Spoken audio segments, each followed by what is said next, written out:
Welcome to EdTech Examined, a series about educational technology and what you need to know. I'm Eric Christensen. And I'm Chris Hans. Yeah, exactly. Okay, Chris. So we're back with EdTech Examined after my self-imposed sabbatical, which we won't go into the detail. There is a good reason to anyone who listens and follows us why I took some time off, but I do appreciate your flexibility, Chris. We usually are I think we've been pretty consistent about our episodes, at least once a month. But we have. I needed a break. I had a personal thing I need to deal with, and sometimes you don't leave a lot of wiggle room in your life when things go sideways. So that's kind of what happened. No, totally. And I mean, it's especially this past semester when you have to go and get all your grading done. And our semester has started earlier than normal as well. So it doesn't feel like much of a break either. No, it didn't. But that's okay. I'm organized for the semester now. We're both at Mount Royal. Are you still teaching at UC? I don't know. Yeah, you're teaching at UC as well. So we're kind of back into our swing of things. So we figured we would do an episode and we'll just continue on now that we've had this brief break. So I think we're just doing news today, news about chatbot and then some stuff about Apple. Which did you want to cover first? Chatbot? Well, I think probably, what's top of mind on everybody's, is probably the ChatGPT. So, I mean, we've been reading articles on this. I don't think we really need to cite and report on a particular source. Well, of course, we've always put the links to what we've read in the show notes, and we have a pretty robust show notes as far as I can tell, even compared to other podcasts. So we'll definitely do that. But I think maybe we just talk in general about ChatGPT. Maybe do you want to tell people what it is, and then we'll get into why it's become kind of a moral panic in higher education? Yeah, exactly. Well, I mean, it's interesting even at the rate that it was adopted, because within 5 days they had 1 million users sign up for it. And basically it's a chat bot where you can go and put in all sorts of queries, and in 1 minute it'll put together a response to it. And the data set that it's operating on is up until 2021. In terms of the writing that comes out of it, apparently it's at a grade 9 level, but overall it's a pretty good tool. I'm pretty impressed with what it can do. But it's one of those things that not only can it go and answer any questions, it can also draft emails for you, reports, essays. It can draft code, and that code works. It could actually go, if you have a bug in a code, it'll detect that code. Yeah. I mean, you name it, it can probably do it. It's pretty amazing. I mean, and I, in all fairness, so it's kind of a chat bot. You can think of it like chatting with a robot, like if you're in WhatsApp or any chat app. And it's been trained on a huge data set of written language, probably mostly internet based. It's not internet connected, as you informed me, but it's working from this data set. And I guess it's getting better and better based on how people train it, which is you and me kind of training this OpenAI company for free. Microsoft, I think, said they're going to put $10 billion into chatbot GPT. And they said, actually, it was just announced by Satya Nadella that they're going to launch this kind of stuff through the entire stack of all their technology. So I guess Clippy, I guess that's it for Clippy. It's over for him for sure, because now chatbot, or maybe they'll resurrect Clippy and it'll be smart.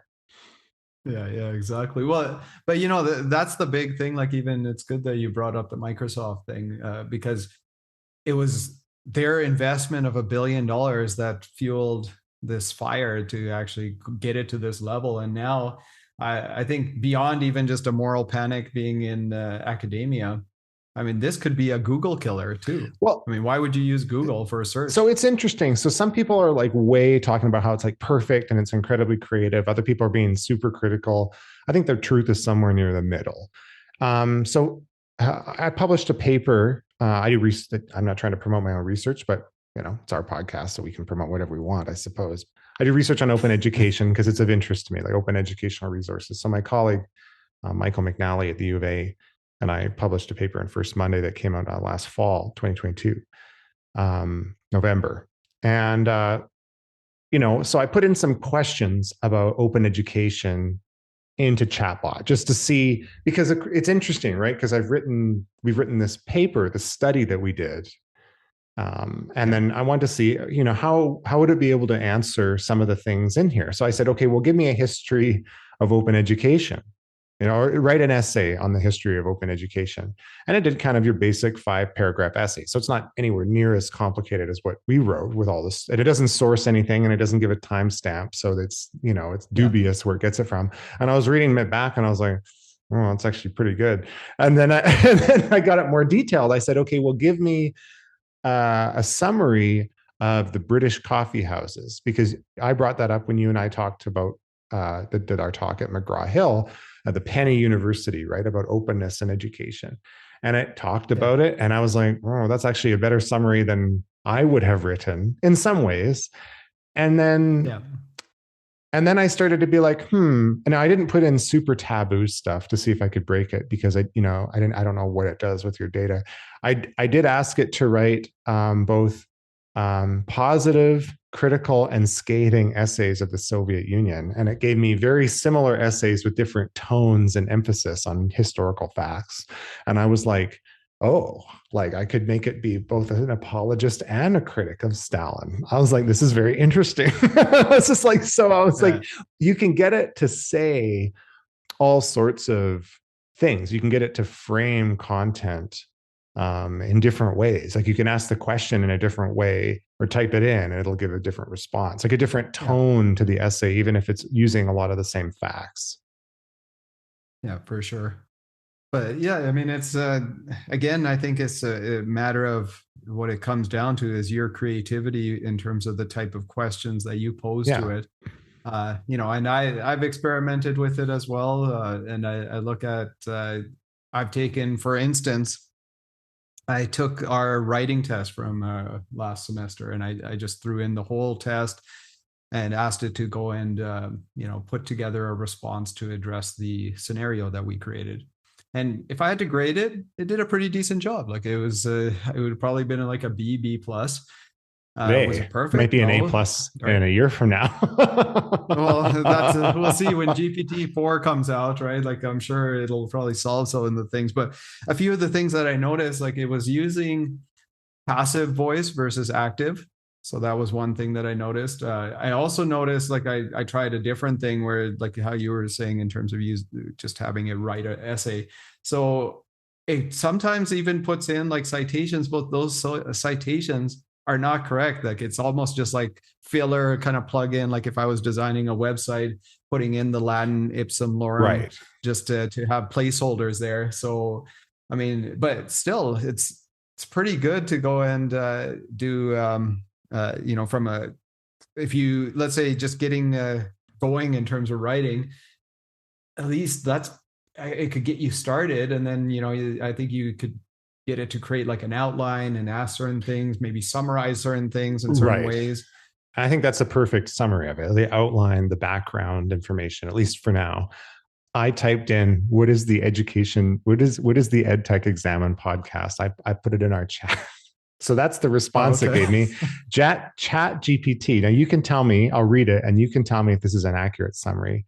Says the EdTech Examine podcast, or EdTech Examined, is a podcast that explores the intersection of education and technology. The podcast features interviews with educators, administrators, and experts in the field who share their insights and experiences with using technology to enhance teaching and learning. The podcast may also discuss various trends, tools, and best practices in the field of ed tech. It's a great resource for anyone interested in learning about the latest developments and innovation in the field of edutechnology. I like how it casts this in a positive light at the very end to give us a plug as if it was a marketing thing. But I don't know where it got the content from, but that is exactly what this is. Like, I would love it if it sourced the content. Yeah, no, for sure. I mean, if it was almost like Wikipedia where you have the sources at the bottom.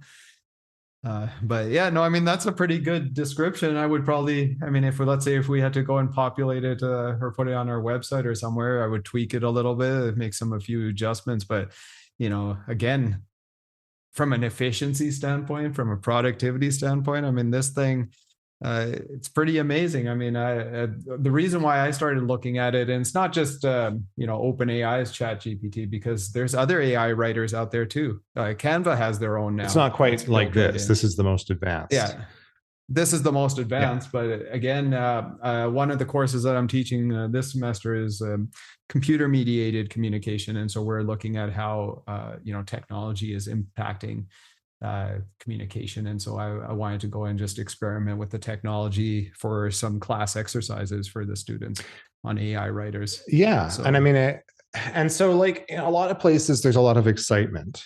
But in higher education, and there's several articles that have been written. There was one there's one in Inside Higher Ed though that the link keeps breaking for me, as you mentioned. So I don't know why. What's wrong with that? There's another one from the New York Times called "Alarmed by AI Chatbots: Universities Start Revamping How They Teach." So maybe let's talk a little bit about the moral panic. That's, I think, the best way to describe it. That's happening in higher education. So there's a concern about, for sure, plagiarism, right? yeah, Like you could get it to, um, uh, get a student. They could just like write the essay, and they could cut and paste from it, fill in their own information. Um, that's one aspect. So there's a cheating thing. yeah, That's part of it. I think there's also some concern that it'll make some of the skills maybe obsolete that we teach. I mean, I haven't seen that reported so much, but I think that's really the undercurrent of the fear, right? Like, and so I've heard a variety of responses. I won't name anything, but I know a few things. So some folks are saying, well, I'm just going to make everybody do everything in class, including writing essays. I can certainly see exams being done in a controlled environment. Obviously, yeah, people are going to use this outside of the university environment, but it's true that people need to have memorized or command of certain skills um, in case they don't have access to chat or the internet. I mean, we can't just have people train people to use AI to do things for us. What if it goes down, right? So I get that. So, okay, so you could say exams demonstrate the core competencies or whatever of a particular discipline. The idea of writing essays all in class as a result seems like a brutal way to go about it. I was having a discussion with a colleague who's, this is clearly not going to replace the level of assignment they're asking from upper level students in terms of essays and critical thinking. But I said, well, okay, well, there's two things here. First of all, if you want to know if people did their own work, and they're going to have to do some, whether they use ChatGPT or not, why don't you just ask for their proof of work? Like, did you not take notes on the sources as you were writing your essay? I mean, like, just when I was at the University of British Columbia, actually, that was not, depending on the class, that was not uncommon to be standard practice. I had handwritten notes on, the yellow Cambridge. That's what I typically do. And I handed a big stack of that in with my finished paper. And I was like, here's the sources. This is how I take notes. The instructor didn't read them. It was just, it's difficult to forge. So it was like you had to hand that in with it as a completion, right? So that's an easy thing. But also, like, as a librarian, I teach people to find research, right? And a lot of what I do is it's maybe this is too inside baseball for people. I'd be curious to know what you think. Searching databases and stuff, it's really, if you're researching a topic, it's all about language. Like, if you don't know what the clinical terminology for something is in a subdiscipline, it's going to be really difficult to find research on it. So the first battle is like reading overviews of encyclopedia articles or on the web and just writing, okay, like now I know the terminology used in this. Let's say you're looking at vitamin D deficiency and you're in a nutrition class. It's like, well, you have to know what the outcomes are from too much, too little. Like, what are the diseases that people suffer from? Are there different ways to describe those things? So that's like a lot of boring legwork before you can go find, like, empirical studies on the topic to write a paper. But if you could ask ChatGPT to list the common problems for people who have different nutritional deficits, if that's what you're researching, That's just like a huge step forward. You could be like, oh, forget it. I don't need to bother with that because it, maybe this integrates with Encyclopedia Britannica and Wikipedia in the future. It's like, okay, but you're still going to need to do some manual stuff to find additional sources. But now we've skipped this step potentially. So background research, and you could totally cite it. Like, why couldn't you cite and be like, I looked at ChatGPT. This is the date that I asked it the question. I used it to mine these background information. And then I use that to find other stuff. Like, to me, that's more interesting than being like, we must get rid of it. And some campuses are blocking it on their university Wi-Fi as if that would do anything when people left campus, right? Yeah, exactly. Well, and it's funny. So on the cheating front, so the developers of ChatGPT have also created a ChatGPT detector. So where you can go and take a passage and paste it in there, and it'll tell you, maybe it's like 90% certainty that it's been developed using ChatGPT. So it's almost like the police when they're going and doing like photo radar, right? Or just for doing the speed detection, right? Then you get on the customer side, you get like radar jammers or whatever. Like, this is a clear path for monetization. I mean, the universities are going to go and probably have to buy this ChatGPT detector and embed it into our, assignment submissions. And so they'll be like probably the first customers that buy this. But at the same time, like, I agree that, writing an essay, so it's interesting, like, I'm using this detector now and I'm putting in this section of text that we read when I asked it to summarize, what is the education EdTech exam and podcast.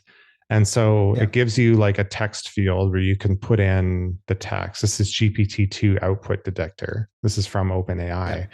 And so this is an online demo of the output detector model based on the Transformers implementation. And then there's like, you put in the text, and in the bottom, it has like a bar that gives you a confidence of real versus fake. So does fake mean it's not done by ChatGPT, or is real mean it's done by ChatGPT? I don't have it in front of me, but there's not like a very. Did you paste it? I pasted in, and it said it was 99.97% real and 0.03% fake. And I'm like, in favor of what? It being ChatGPT? Well, so I think what it is, like, the real part is that it is generated by ChatGPT. Right. Okay. So that makes sense. Yeah. And if it was the opposite, I would be really concerned about this detector tool. So I saw this earlier, and I hadn't actually plugged anything into it. But to me, it's like, okay, so it's like having a research assistant do background research before you do your writing. Like, I don't think that people's ability to write is going to become obsolete. I mean, there's all sorts of creative endeavors that require writing and strategy, but like, so do you remember the video that Apple put out before Steve Jobs returned called The Knowledge Navigator? There's like an 80s video. We can put a link to it in the show notes. And it's basically this like little desktop, almost like a tablet, but it's like thick, but you could carry it around. And I had like a voice assistant, and I had like a video phone. And it was this concept video of all the things computers should be able to do on your behalf. And it was like, this is what we want. And now we finally have it. And it's become this like huge moral panic. This does exactly what that video said. Eric, like, I mean, I don't know if I look at it. I mean, we were chatting about this right before, like, even just from an industry standpoint. So if we were going and developing a website in the past, what we would have done is put in some of that ipsum lorem Latin, just placeholder text. Now I could go and say that I'm designing a website for this type of business. Can you give me this content? And that content might be so good that if I presented it to a client, they might go and, just take it as is.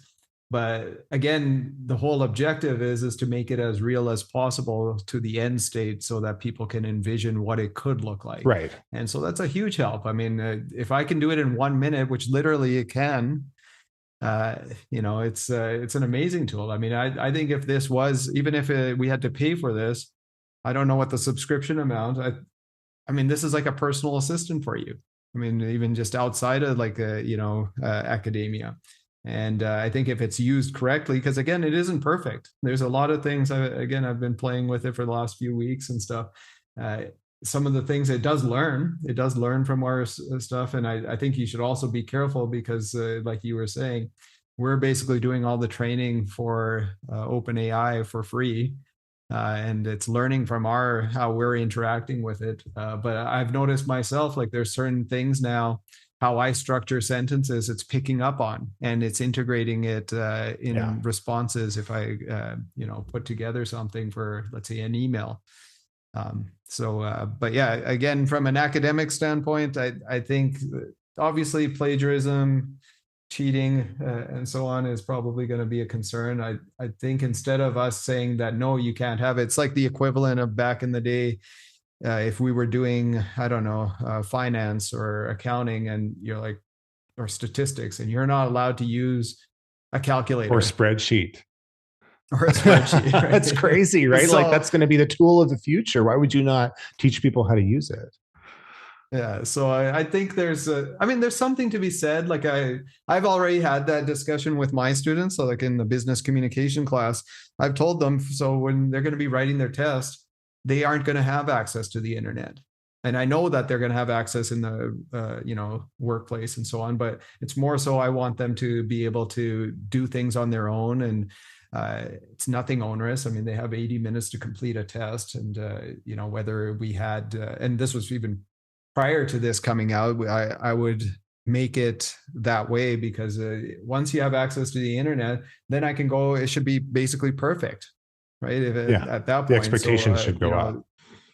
Yeah, exactly. I mean, in fact, actually that happened this past semester. I mean, personally, it wasn't an issue for my class, but one of my colleagues, it snowed that day. It was an 8:30 class. Half the class didn't show up. And so are you going to go and make them come even with all the safety issues? And so in that case, they were allowed to do it remotely, but then the expectations went up significantly from a grading standpoint. And luckily, in my case, all my students did show up because my classes were later in the day. So yeah, it's interesting to me that this is like, I mean, obviously it's going to change things, but it's also like an incredibly fascinating tool, and it'll get smarter and smarter. I guess this fear is that it'll become this like Terminator-esque scenario where like these things know everything.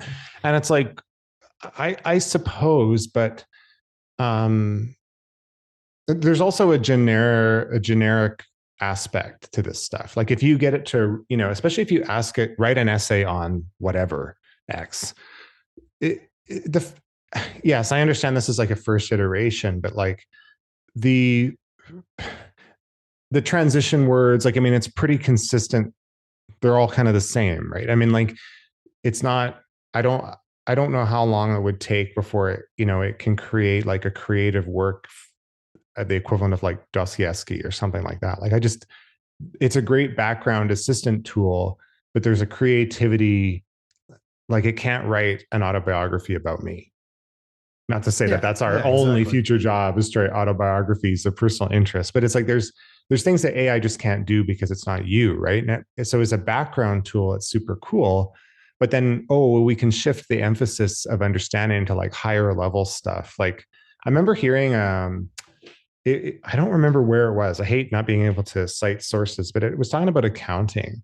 And like there has been spreadsheets forever, including they said they used to have these huge paper spreadsheets, right? And so they would have multiple people would be on like an account. And if you made an error or you didn't plan the spreadsheet out, you couldn't copy and paste. They were like erasing whole rows. I mean, it was so much of the work was like almost being like a draftsman. And then when that thing came out, it was like, oh, sweet. I can not only, we don't need as many people on each account. So that like, at least for a while, decimated the original intent of what an accountant could do. But at the same time, then like everybody was able to start up their own private accounting firm because it's like a certified profession, right? So like accountants didn't go away. They were able to learn other skills. I'm sure the education has changed as a result, just like you said with the calculator. And so to me, I would say, great, you can get all the background information on this. It's you're still going to have to go and do manual work looking in databases to find articles. It can't read them and summarize them for you yet. And that's difficult to do. And you want to do it in your own words because writing practice is pretty essential, right? So it's kind of like we should be able to cite it, but then the expectations go up. Yeah, exactly. And again, I mean, along the lines of what you're saying in terms of professions, I mean, I could see the accounting profession or, you know, the legal profession. I mean, even doctors. I mean, now you could throw in a bunch of symptoms and now like in 1 minute, it can give you a whole bunch of like, you know, potential diagnoses. You're not going to go and, you know, just take that to the patient, right? No. Like that's but at least it's something now instead of you going and having to do all this research. I mean, I think where it's at right now is it's almost like the equivalent of Wikipedia, where you have the information there as a starting point, and then you move from there. And I mean, there's certain things that if you get creative with the prompts that you do, let's say, you know, you mentioned just a couple of minutes ago about like summarizing something. Like if you're having troubles trying to summarize and, you know, tweak out the words, you could say, hey, what's a better way to go and summarize these few points? And it could give you some suggestions and just open up like, hey, this is a different approach. It might be pretty good, and try to incorporate it, or at least it gives you a path forward instead of having writer's block. Yeah, I mean, I think it's fascinating. There's just a lot of opportunities to save us time, right? I mean, it would be great. Like, what if you could even like I like to write, so I don't want a machine to write for me. That's no fun. It would be really cool though to be able to put in passages in the future of my own writing and and just have something tell me like where do you tend to repeat words and stuff so I could for my own benefit get better. I mean, it's kind of it's kind of like I would have to hire like a writing tutor in the past to do that. And who knows how accurate would they be? This could go through numerically, give me, it could be a bar graph. It could be, okay, well, you tend to use these transition words a lot more often, this percentage at the time. You know, be mindful of that when you're doing your writing. Try to be maybe vary up your diction a bit. I mean, Grammarly has done that for me as an example, right? Like, oh, you know, it's made me more precise and I take its counsel where I think it's relevant. But sometimes, you know, you do want to use more words in a sentence. And I noticed that Grammarly, and for those who don't know, it's like a better spell check. Basically, you can install the program in your browser and it'll check your words for you. Sometimes it always defaults to very concise business language. And it's like, well, that doesn't make for an interesting story language, right? So it has, and you can change the tone of what you want the recommendations to be. But even then, I find sometimes I'm like, well, I don't like the way it reworded it. And so I don't, and that's my style and it's a creative endeavor. So I don't have to change it. It's not wrong per se. It's just, it's the bias of the tool. There was another interesting thing. I sent this to you as well. I've enrolled in it. I don't know how long it'll take me, but I'm kind of curious.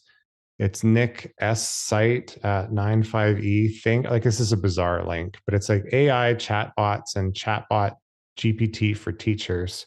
This is a free course intended for teachers who want to know more about ChatGPT, use it in their practice, looking for inspiration, examples of its power, and trying to improve the use of this AI chatbot. So I don't think this was created by OpenAI. It's some sort of course that someone has put on this Think.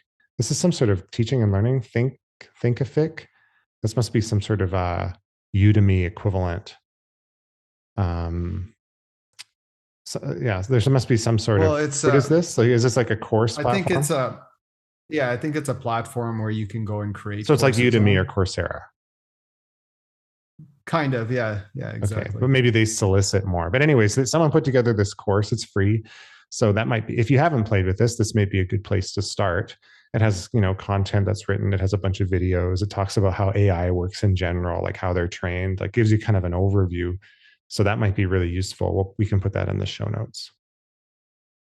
Yeah, and again, I think in terms of these, like from a profession standpoint, I think what's going to happen is it's going to have to, you know, people are going to have to adapt and transform, but you'll be able to serve more people. You'll probably have to provide, let's say if it was on the legal side, you can now take on more clients and provide high level strategic advice, which again, keep in mind right now where ChatGPT 3 is, it's a grade 9, writing level. I've even noticed, like you were even saying in terms of detecting like redundant or where you're repeating words. I've seen it go and do it on its own. Like the responses that they put in, like I personally wouldn't go and put in a word, the same word, and repeat it like a couple of times. I find it interesting. Like sometimes it'll start off like, let's say if you paste in a response to an email, it quite often apologizes. And one of the things that I say is that unless you absolutely have to, you shouldn't apologize, because depending on the context, apologizing could actually admit that you're at fault, and who knows, you might even run into a legal liability issue. Yeah, exactly right. Interesting.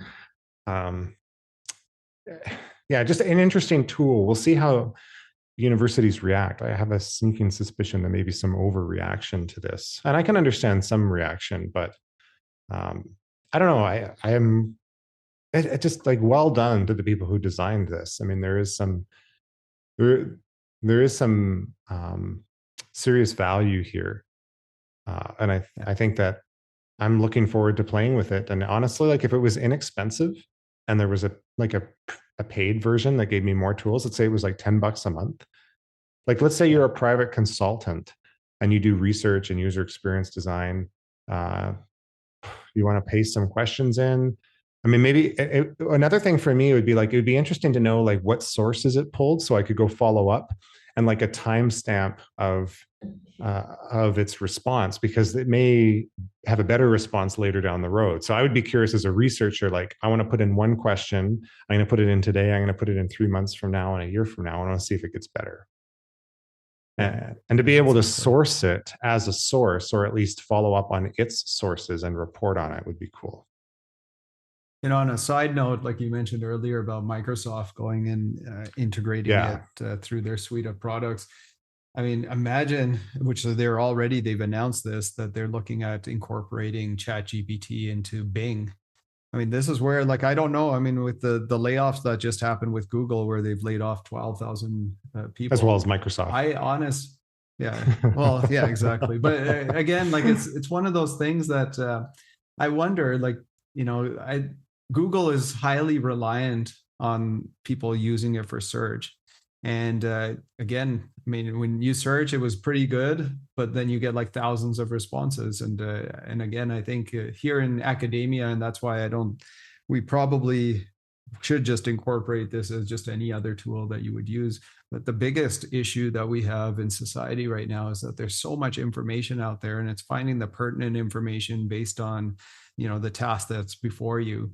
And so those research skills, I don't know if they ever will be, replaced. And having those paid walls, all these databases where you have to go and subscribe and get licenses and so on. I mean, again, OpenAI, unless they're prepared to pay millions of dollars to go and access that, like you would never have access to the full data set of everything that's out there.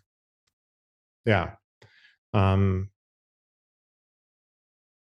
Yeah, I mean, I agree 100%. I think research skills, certain creative skills, just they can't be automated. I mean, again, we can use these tools to make our creativity better.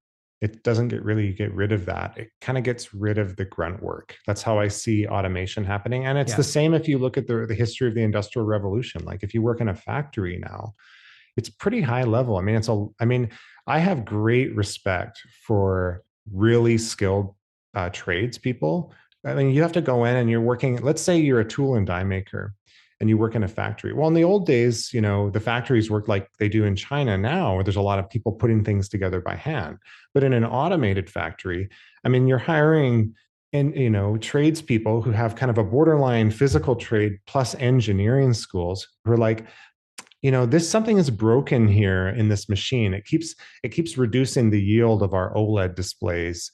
How do we fix that? the amount of creativity and critical thinking that those skilled trades do is just as much as any academic. I mean, like it's unbelievable what like people who work with like machine shops and stuff are able to come up with, like fixing things. Um, but that's, you know, that profession and a lot of those professions have changed a lot as a result of technology, right? Like this isn't, I think it's, I have a feeling it's more of a moral panic because it's the first time we've had technologies that start to go after knowledge workers. Yeah, yeah, for sure.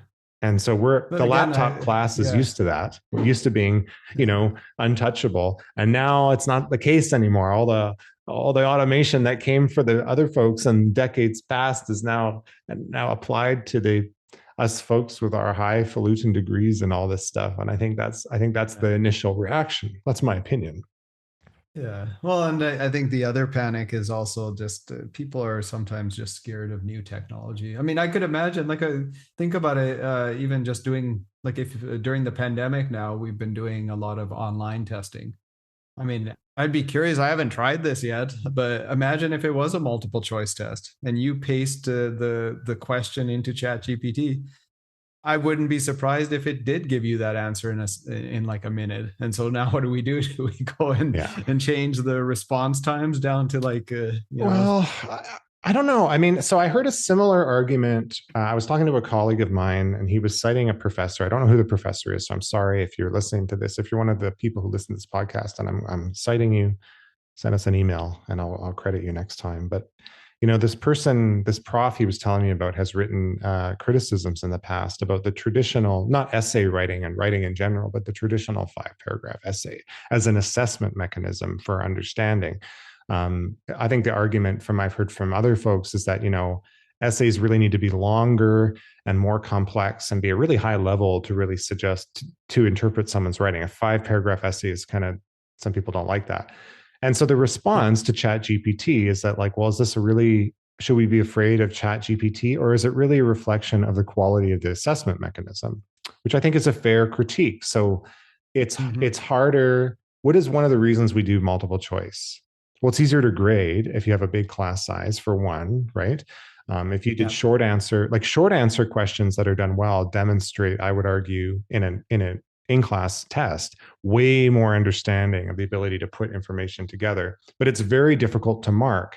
So, what about a world where we could deploy written short answer stuff? We could get rid of the wrote objective assessment mechanisms, but then you had like an AI tool to help facilitate the grading just because it's too difficult for an individual, even with an army of TAs, to do. I mean, what would yeah. that Well, do, right? I mean, it would be like, oh, well, you know, look for these kinds of concepts, and then you go in and look at its work, and you know, maybe you disagree with the AI. I'm not saying you have to believe it, but I'm saying it could take some of the burden off that kind of assessment on a large scale. Or another thing, as a researcher, I don't mean to go on and on, but so we typically have quantitative research and qualitative research. Qualitative mean textual research, right? So to be able to generalize the population in social sciences, we have to do large samples of quantitative, because it's impossible to interview 1,500 people, transcribe it, manually code it, and come to some conclusions. Like, it would take millions of hours of work. But what if we could use an AI to help us with qualitative data on a huge scale? I mean, wouldn't that be better than making inferences from guesses and statistical surveys and stuff? I mean, I'm just trying to think of like insights that we could gain, right? yeah. And I guess then it becomes like there could be some bias in the algorithm Sure. and other things that you'd have to look at. But I just funny enough, like I did try, I just to see what it would do. I took like some responses and put it in with the rubric Mm-hmm. just to see like how it would grade. And it did a pretty decent job. I mean, it was a little bit lower than what I thought, like in terms of grade wise. I thought it would actually So you put be in a the little bit rubric and higher. it graded it according to the rubric that you gave it? Exactly. Yeah, yeah, Wow. exactly. So it has that capability. It graded a little bit tougher than I would have, maybe just a little bit. Like it was at a B, and I think I would have given it like a B plus or what have you. But again, I don't know how accurate, and how it's like kind of putting some of that information together. But I mean, it is possible. But then on the flip side, this is what I could see. Imagine if you were a student, you could say, okay, I want an A paper. I need an A response. This is the rubric and this is Right. the question or whatever. It could basically put that together according to that assessment, rubric. So again, at the end of the day, I mean, we shouldn't be scared of this technology. I mean, No. we should just find ways to work around it. But I mean, I do see some issues. Like I look at like these exams now. I'm even rethinking like some of the ones maybe for the future is especially when we're allowing students to do it remotely, just because it's convenient for them. It's why not? Let's take the best of both worlds from when we were online. I don't think I'd ever want to go and use Scantron's sheets ever Right. again. But now this thing poses a big issue, because I could see very easily like what you could do, especially with let's say with if you had an iPhone, you could go and, well, I mean, I guess unless you're having like the cameras go and record you, and then you have that other like proctoring type of stuff. But otherwise, imagine you had a camera on your phone, on your iPhone. You could go and copy all the text, paste it into ChatGPT, and then it'll output the answer, and it could do it probably in a minute. That whole process would take 1 minute for one multiple choice question. Same goes for even like a written response. So like pretty powerful stuff, right? Like I don't know if you could do it in a remote situation Well, anymore. that's why I think project work and group work and showing sources and being like, if you want to use this tool, say you used it to give you this inspiration, and then how did you follow up and how did you critique? I mean, those are the kinds of things that really demonstrate knowledge, but and they're more representative of how things work in the workforce outside of an educational institution. But historically, they've been difficult to grade on a large scale, right? So to me, it's like maybe this gives in the future gives us the power to Yeah, ditch some of the testing that we do for large scale projects with a help with the grading and the review, because it's easier to assess the bias of a helper than it is to do everything manually, right? yeah, So totally. maybe that's the future, but interesting. um, Nonetheless, our only other news item today, I mean, that was the more majority of what we want to talk about. I don't think this will take that long, but Apple did have some announcements. So if we have students and faculty or instructors out there who are looking for a new device, and you're an Apple user, we did have some interesting announcements from Apple. So we're officially obsolete now, Chris. The new MacBook Pro M2. So the MacBook Pro is a 14-inch and a 16-inch model. They're pretty expensive. I don't know if they did. Are the prices the same? They've tweaked it up. I mean, I didn't look at the Okay. laptops, but I can see the Mac Mini is a little bit higher, just because they're putting in the specs are a little bit better and so on. Yeah. So the MacBook Pros, they were updated to an M2 Pro and M2 Max chips, which are up to 20% faster CPU and 30% faster graphics. Um, Pretty incremental, to be perfectly honest. Not nearly the level of jump that you would see from going from Intel to Apple Silicon, which is kind of what I expect. And I kind of expect, particularly AMD, uh, Intel's main competitor, to catch up to this pretty quick. In fact, there's some evidence that they already are. And so I don't think Apple's going to have a monopoly on power. But if you're in their ecosystem, it's in your best interest. The MacBook Pros are there. I'm pretty sure the pricing is the same. The Mac Mini, I think, is a little bit more, but the Mac Mini used to be just kind of like MacBook Air parts. But now you can get an M2, which is what you would, they had the M1 before processor, but now you can get the M2 Pro. And so you can kind Okay. of deck it out as a better desktop. And that Mac Mini is a fantastic device. The Apple Silicon Mac Mini, because it has incredible cooling, even the entry level from 2020, I think you still have the first gen. And isn't it like super Yeah. ultra fast still?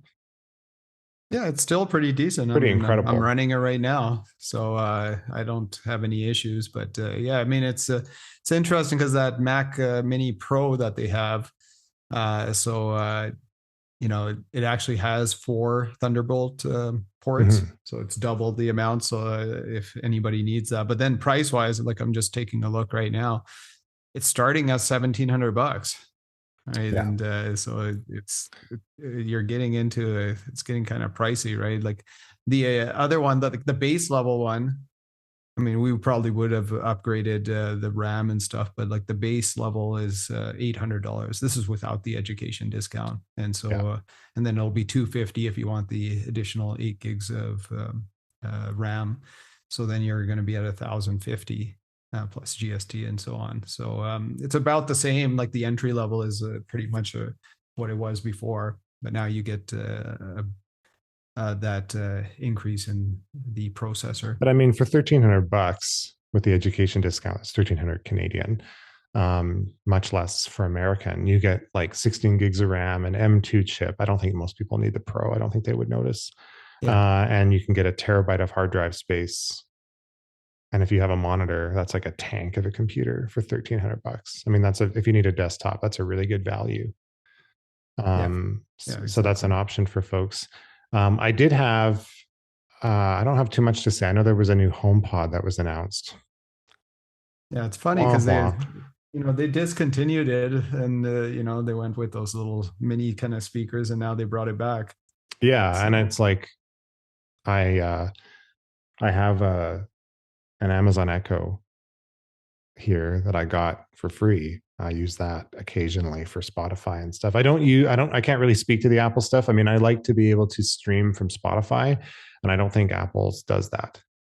I think it just no, doesn't, it just kind of refuses. Um, I have an M1 Pro MacBook, as you know. You have the yeah, same one, the 14-inch. I just have the very base model. For me, yeah, the base model is so much faster than like a $5,000 Intel that like, why would I go for anything but the base model was kind of my rationale. Um, yeah, is so much better than what you used to have to pay quadruple for on the Intel side that I don't see the value for me, other than I like a larger display and a fast refresh. It's really the display that I was interested in, but a MacBook Air probably would do everything I need to do. I think the yeah. new versions has more cores in the base. As a 10 core is now the base. It doesn't have the 8-core binned CPU that I got. Not that I would ever notice the difference day to day. Well, and that's the I don't thing, think it right? Like matters for me. I think people shouldn't upgrade if you have any of the other Apple Silicon stuff. This is more for people, I think, coming from Intel. Yeah, and I think the big difference too, like I mean, the one of the reasons and as you know, Eric, like I waited to go and upgrade my MacBook Pro was the fact that it didn't have an HDMI output until the most recent ones, right? Yeah. And so And these will still be around in the next education cycle for back to school. And Apple doesn't update them every year. They kind of update this stuff on a 18-month or 2-year cycle. So I would wait, if you don't need it, till the back to school and then get it at a discount with the what is it, $250 gift cards they give, or they give AirPods or something. I mean, there's no need to get it right away. yeah, But it's kind yeah, of for it sure. is kind of a cool update. Um, I think that's pretty much we had for news. I did have a tip. I know I didn't consult you Oh about this yeah. in the past. So there's two things I've been testing. One is web based, and the other is Mac specific. I've been kind of curious again. I don't remember which episode was it, but we talked about kind of alternative searches to Google, like different searches. Oh yeah. I've been playing with Neva, which is Oh yeah. you can pay for it, but there's also a free version, just as kind of a Google equivalent, kind of a non-invasive, more privacy-focused search engine. There's a browser plugin for it, so you can search stuff, and it has like a tracking prevention. I've just been curious to see the results, and so far, it's kind of like it's very similar to what you get from DuckDuckGo because it's not location based, which I prefer. And Yeah. it's interesting. So I just want to put that out there. If people are looking for more of a privacy based search, and if you actually pay for it, there's a paid version. You get all sorts of extra features and stuff like that. So it's kind of an interesting thing. It's like an ad free search, and I think it's not particularly expensive to pay. I don't remember exactly what the pricing is, but it's an interesting idea. The Yeah. idea of a paid search that's private. I mean, you get what you pay for, right? And there's actually a Yeah. review at Exactly. Tech Radar that I can put in the show notes. Yeah, I believe we have talked about Neva in the past, Yeah. and it was actually developed by some former people from Google. Yeah, exactly. And it seems pretty solid. It's an interesting results.